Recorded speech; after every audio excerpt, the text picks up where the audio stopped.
ألو مرحبا سيد أحمد الشرع، معك أم اللول، كيفك تقبرني؟ لك أنا اليوم متصلة فيك لحتى أنقل لك جزء من مطالب الشعب.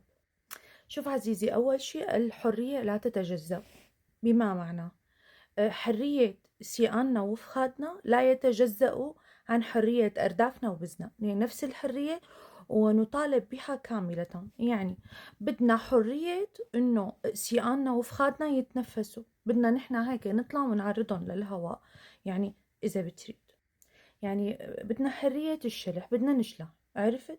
نحنا شعب بيحب يشلح. أوكي، تاني مطلب هي الدولة العلمانية عزيزي، الدولة المدنية. بدنا دولة بتبيح التعرسة والفلتان، وإنه نحنا كلياتنا نطلع الساعة 3 بالليل.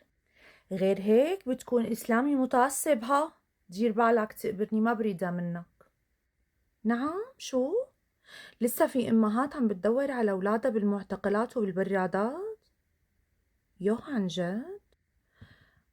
معلش، خلينا هلأ نرجع نحنا لسيرة الدولة العلمانية إذا بتريد. يعني لا تحاول، يعني لا تشتت لي أفكاري، الله يخليك. أنا متصلة فيك بمطالب معينة.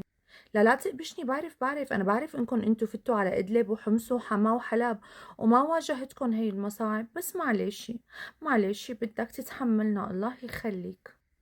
يعني نحنا شوي دلوعين مدلل البيت، معلش. في شغلة كتير مهمة نسيت أذكر لك إياها. هي لازم تكون أول نقطة بالدستور، حقوق المرأة.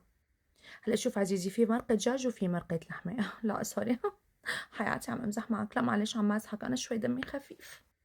حقوق المرأة عزيزي، حقوق المرأة بانه هي تتولى المنصب يلي بدها اياه، تعمل يلي بدها اياه، تطلع عادي بالزلط، ما في عندها مشكلة.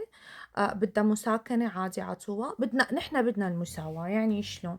مثل مو بتسمحوا للرجال انه يفلت، بدنا كمان المرأة تفلت عادي. يعني مثل مو في رجال عاملين اجسامهم، يعني سوري منك، يعني مرحاض عمومي، المرأة لديها نفس الحق.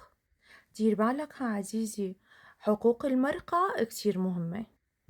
ايه عزيزي، هلا من ضمن حقوق المرأة انه المرأة حابة هي تشخ على الواقف. هلا مثلنا مثلهم، يعني هي مساواة مثلنا مثل هالرجال. هلا شلون بدك تعملها؟ ما بعرف، بتدبر راسك.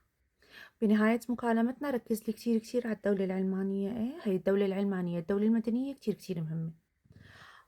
يلي حرروا ويلي ضحوا بأرواحهم كلياتهم متدينين، ونحن هلأ عم نظهر بمظهر الشخاخين يلي ما شاركنا بولا شي، بس أكيلين خرا حابين نحن نحصد ثمار. معلش إذا بتريد خلينا هلأ نغض النظر عن هاي القصص، هاي الأحاديث أحاديث مؤجلة لبعدين. وشكرا.